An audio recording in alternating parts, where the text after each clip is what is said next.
ناسەیەکی قوڵی پڕناسۆرەوە چاودێری ڕەوشی عەفرێنی ڕۆژئاوای کوردستانەکەین کە وێ ڕای نیگەرانیمان لە ڕەوشەکە سەرمان سوورماوە لە ئاست بێدەنگی وڵاتانی دنیا بەرامەد ئەو دەست درێژەی لەلایەن وڵاتی تورکیاوە ئەکرێتە سەر کورد و تەواوی پێکاتەکانی شارەکە. بەڕاستی قەت چاوەڕوانی ئەم بێدەنگیەی وڵاتان و هەنگاوێکی لەم جۆرەی تورکیامان نەئەکرد. ئێمە لە باشووری کوردستان ئەوەی لە دەستمان بێت لە پاڵپشتی مادی و معنەوی هاوکارتانین و بەڕوح و بەگیان لەگەڵ دێت. لێرێشەوە بە پێویستی دەزانین ئەم داواکاریانەی خوارەوە بکەین.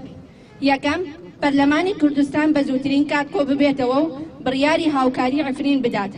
دووهەم، داوا لەگەلەکەمان لە ڕۆژاوا دەکەین بە یەکڕیزی و بەرخودانەوە ڕوبەڕووی ئەو داگیرکاریە ببنەوە. دیارە ئێمە وەکو هاوڵاتیەک ئەمڕۆ لە کەلار بەشداریمان لەم چالاکیە کرد بۆ لە دژی لەشکرکێشەکانی ڕژێمی داگیرکەری تورکیا بۆ سەر هەرێمی عەفرین.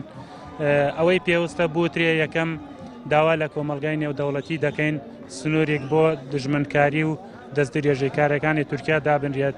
دووهەم، داواکاریمان لە خەڵکی ڕۆژاوا ئەوەیە بە یەکڕیزی و ڕوبەڕووی ئەو هێرشانە ببنەوە